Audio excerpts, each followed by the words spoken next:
The thing about it, a king don't chase a peasant. King chase kings. I want Joshua. Down to right forever winning. Wilder, let's go, baby! Let's go! Welcome to the motherfucking relay where we're covering today's top boxing news. Okay, we'll start with this. Well, Stephen Espinoza had this to say. Wilder would be criticized less if people knew his purse. And this is in regards to him turning down DAZN's big cash offer, an offer that would have seen him winning $20 million for his next fight. Espinoza was quoted as saying, "We're not going to publicize all of the financial arrangements like others have seen fit to do," Espinoza said. Now, if we did, I think he'd probably receive less criticism, but his financial arrangements are his business and his business alone. But to be absolutely clear, in general terms, we never saw this as be loyal and take a lot less money. He's established himself at a certain level, and he's due the compensation. Well, let's put it this way, ladies and germs.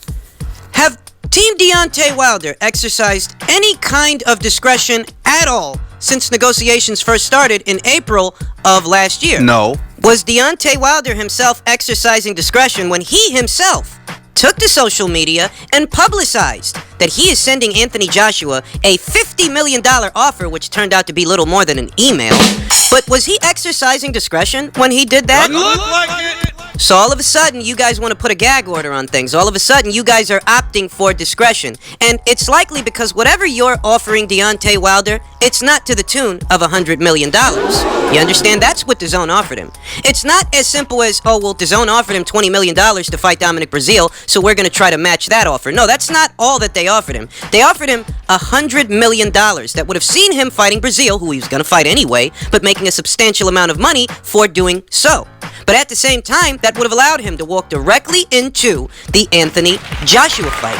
Whatever financial incentive Showtime has made to Deontay Wilder, it really is just limited to the Brazeale fight. And even in the realm of the Brazeale fight, I sincerely doubt they matched DAZN's offer for that one fight. Because had they wouldn't have hesitated to publicize it.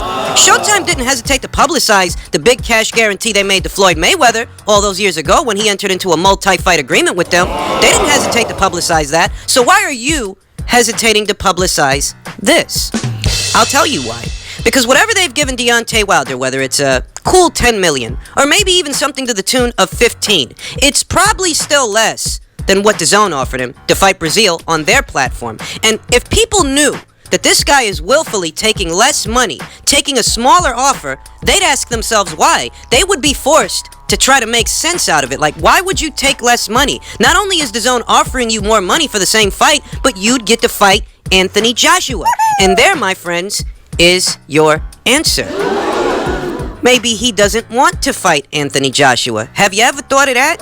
You know, I remember when negotiations first started, how Wilder's fans were the main ones saying that this isn't about money. This is about the best fighting the best. This is about pride. This is about legacy. And I asserted, no, this is about money. And what Deontay Wilder is doing is stalling. And that's what we've seen in the subsequent months after those first negotiations fizzled out. That it doesn't matter what kind of offers they made this guy, he just consistently turned them down. That from the time the first set of talks got started and broke down last year, not much progress has been made in regards to actually making the fight. The offers have improved. They've improved greatly. And I myself said last year, and I'll leave the link to that video in the description box, that as time wears on and the fight itself grows, the offers from Eddie Hearn will grow. They've grown to the point where now it's not even Hearn making the offer. Now it's DAZN and John Skipper making an offer. Because he wasn't even in the picture. You know, I don't know if you guys forgot, but DAZN wasn't in the picture in the beginning. In the beginning, it was just Team AJ and Team Wilder. That was April of 2018. And DAZN didn't come into the picture until September. So now you've got DAZN making Wilder a substantial cash offer to give him the fight that he claims, or he used to claim, he wanted. Well, I guess he doesn't want it anymore. Now, I remember when his fans used to constantly argue that this really isn't about money. And I said, no, that's really what it is about. It's just about money, and he's stalling. And, they didn't like it, but it was the truth. And time has proven me right. that, put simply, this is not about legacy. This is not about a professional career. And this isn't even about principle. Ladies and gentlemen, this is just about money and him pricing himself out so that he doesn't have to walk into a dangerous situation. So he doesn't have to participate in a fight that he could lose. Because if he loses that fight, he loses it all. Now, Wilder's fans will continue to allege that Eddie Hearn and Anthony Joshua don't want this fight, or that they should simply acquiesce to Wilder's demands. But weren't you the guys that were saying that this was a fight that they were avoiding? So why have they spent the last 12 months making offers to Deontay Wilder that he keeps turning down? And for what? So you can take less money to fight on Showtime? Moron! Your comfort zone, where you've got your safety blanket? Because that's what it appears like to me. That he's not willing to walk into that kind of a situation. He'd rather stay in his comfort zone with Stephan Espinoza and Shelly Finkel stroking his ego for the mediocrity that he's exhibiting. Ask yourself a question.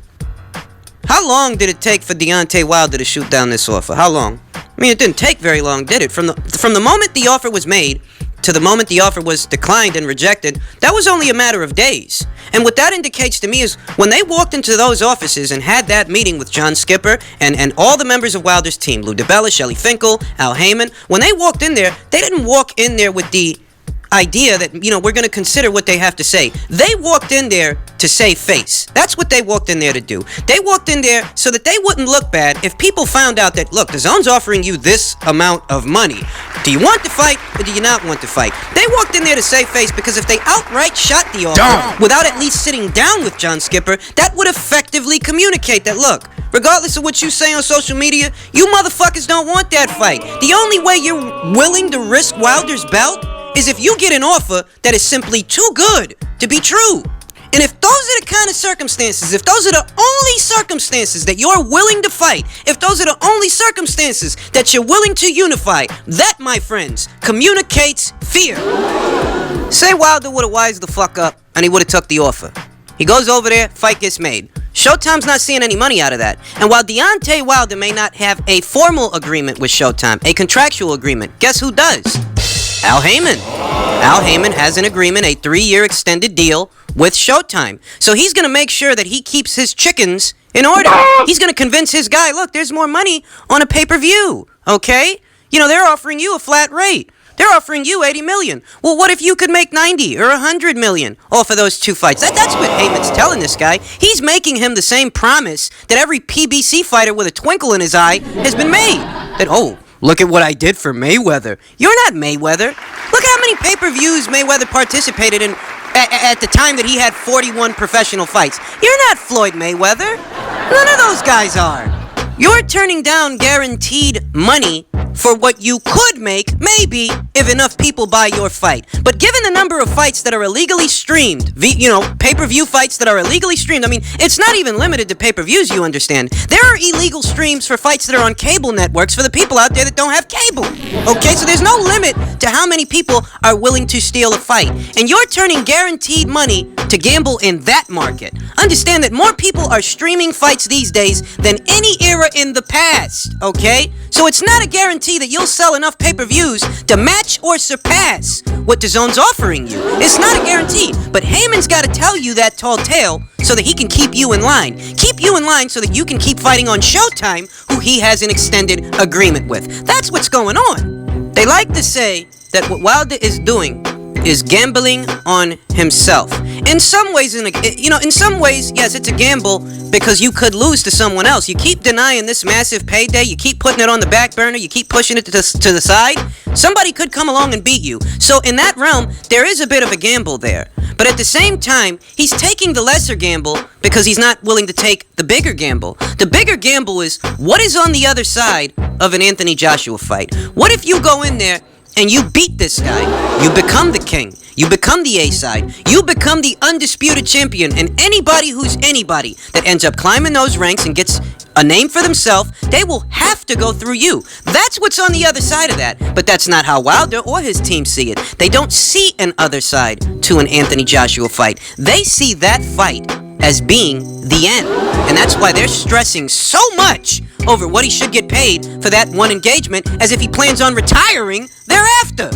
Wilder's 34 years old, and he's 34 years old, and that right arm of his that people are always talking about, it's been operated on 4 times already. And this is a 34-year-old man. Joshua's the younger guy in the fight. He's got more upside, okay? He's the younger guy. He's got a few more years than Wilder does. Not that many, but hey, he's not the one whose arm's been operated on 4 times, is he? No.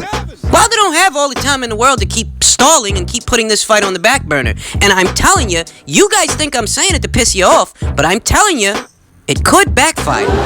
And Eddie Hearn addressed all the progress that's not being made in a recent comment that reads, if no Wilder, Joshua will face Usyk, Pulev, and others. It being that, Kubrat Pulev is Anthony Joshua's IBF mandatory challenger, and Oleksandr Usyk, conceivably, would become his WBO mandatory challenger. Just as well, the WBA, while they may have yet to designate someone as Joshua's mandatory challenger, it's only a matter of time before they do. And what that communicates is that, look, this guy, he's got 3 of the 4 world titles. That's 3 different sets of ranks, and each one of those ranks comes with a mandatory challenger. To top it all off, he's the money man. He's the A-side. Fighting him gets you far more money than fighting anyone else in that division. So with all those things in mind, there's enough incentive for the vast majority of contenders to set their sights on Anthony Joshua. So if Wilder wants to stall, if Wilder wants to hardball, if he wants to keep, take your time, making things difficult, hey, that's coming at a cost to you, not this guy. Because this guy's got ample opportunities and ample fighters to keep him busy. To grow his stock, to defend his belt, and earn money in the process. That you might think you can freeze this guy out because that's what your team and your handlers and your managers are telling you. You might think that you not having that undisputed heavyweight title fight with Anthony Joshua is going to come at some great cost to him, that's going to stifle his growth or stifle, whatever plans he's got. When look, the guy don't need you to score a career-high payday. He's about to score one right now with Jarrell Miller, and that's without you. But where does that leave you? Are you going to be able to make the kind of money you want to make in the mean and between time while you're stalling? And who's to say that you don't get beat as a result of that? Think about it this way. Let's say, they have the Anthony Joshua versus Oleksandr Usyk fight, right? And let's say, based on proximity, they decide to stage the fight in the UK because that would then make it easier for the Ukrainians to show up. The Ukrainians who want to come out to support their guy. They can easily fill most venues, if not all venues they've got across the pond with a fight like that between Anthony Joshua's fans and Oleksandr Usyk's fans. And that's a fight that's not that far away. Granted that Usyk has yet to make his debut. He recently vacated his WBA cruiserweight title as a result, but that move up there, it's only a matter of time. It's an eventuality. And a fight with Anthony Joshua, that is also just an eventuality. That kind of a fight in and of itself could score both of those guys super duper career high paydays. And while that's going on, ask yourself, is Wilder going to be making the kind of money that he wants to make? Is he going to be making anywhere near the money that he's demanding? Think about it now. Step in your proverbial time machine and fast forward the next couple of, months. 6 months, 12 months, 2 years. Who on the PBC side of the street is going to get Wilder the kind of payday that he could get with Anthony Joshua? Who are we talking about? Andy Ruiz? Adam Kalnacki? What, another Luis Ortiz fight? We already know that this Brazeale fight, in spite of it being a necessary evil, it's nowhere on the level of an Anthony Joshua fight. Hell, it's not even on the level of a Fury fight. A Fury rematch.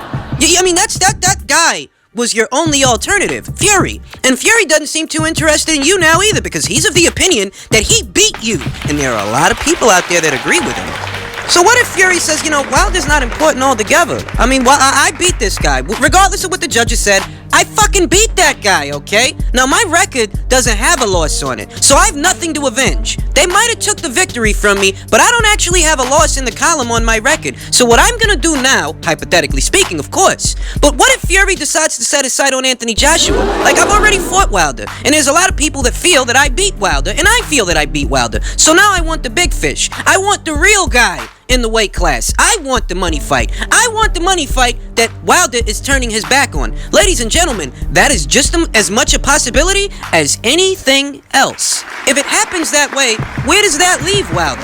Well, what do you think? The Top Rank signed Fury without that fight in mind?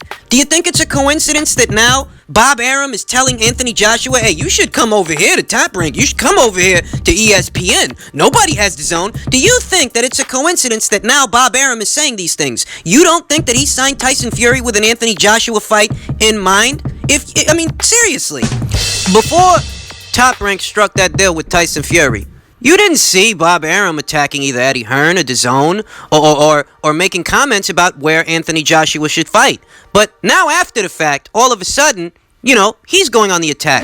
He's one of the guys criticizing DAZN and their ability to survive and thrive in this market. And I look at it as fair play. I talk about it all the time. It's a competitive market, and whether some guys have better working relationships than others, that doesn't change the fact that it's a competitive market, and DAZN is a competitor to Top Rank, to ESPN, and whatever other platforms are out there. All these guys are competing with each other. That's fair play. But what I'm asking you guys is, do you think it's a coincidence that Bob Arum is now that Tyson Fury's on that side of the street, you think it's a coincidence that Bob Arum wants to bring Anthony Joshua over to that side of the street? And while all of this is going on, Deontay Wilder is thinking that he has the luxury of time. Yeah, right. That he can wait. He can sit on his hands, and that fight will always be there.